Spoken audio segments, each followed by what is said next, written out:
Hi, friends. We are doing such a great job of getting to know our character Opal in the story Because of Winn-Dixie.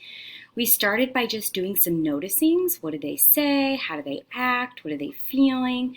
And then we tried to grow a big idea about what our observations were, right? We can't just state the facts of what Opal says and does and thinks.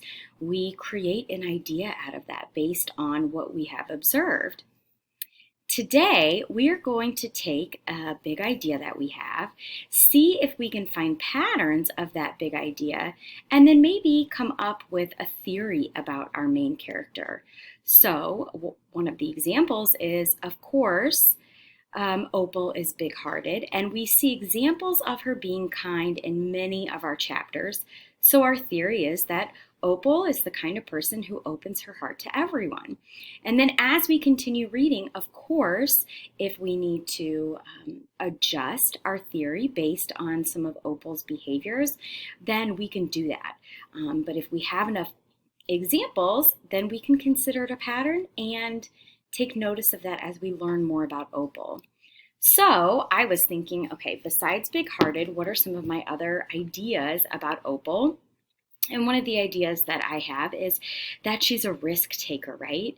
Remember back in chapter 1 where she stands up for the dog, Winn-Dixie, of course, knowing that it's not necessarily something Preacher wants. In fact, he says no dogs when she tries to bring Winn-Dixie home for the first time.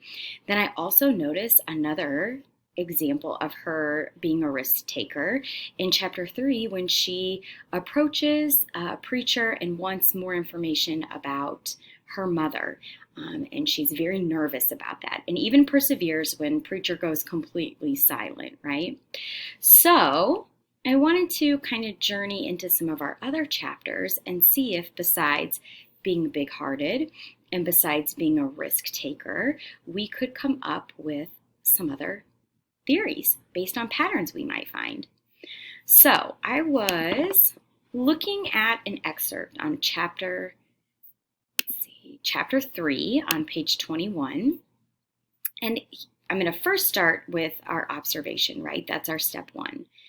She says, I don't even have any friends because I had to leave them all behind when we moved here from Whately. Whately's up in North Florida. Have you ever been to North Florida? So right now I'm observing that she's saying she doesn't have any friends, and my idea is that Opal is lonely. So now that I have my idea, I'm going to search for patterns. So as I read, I noticed a few chapters later, here is when she is praying. Listen to what she says in her prayers to God. And then I talked to God about how I was lonely in Naomi because I didn't know that many kids, only the ones from church. And there weren't that many kids at the Open Arms, just Dunlap and Stevie Dewberry, 2 brothers who weren't twins but looked like they were. And Amanda Wilkinson, whose face was always pinched up like she was smelling something real bad. And Sweetie Pie Thomas, who was only 5 years old and still mostly a baby. And none of them wanted to be my friend anyway because they probably thought I'd tell on them to the preacher for every little thing they did wrong. And then they would get in trouble with God and their parents. So I told God that I was lonely, even having Winn-Dixie. So right here, I've got another example of her describing to the readers how she's lonely and why she's lonely. Now, one of my other ideas from Opal and what I already know about her is that thinking back to the name she gives her dad, Preacher, and the name she gives Winn-Dixie, named after the store, my idea is that she's a unique character, right? She's kind of clever, she's kind of funny, she's got a good sense of humor, and I see that in the first couple of chapters when she's describing the names she gives. So I'm working on my pattern here.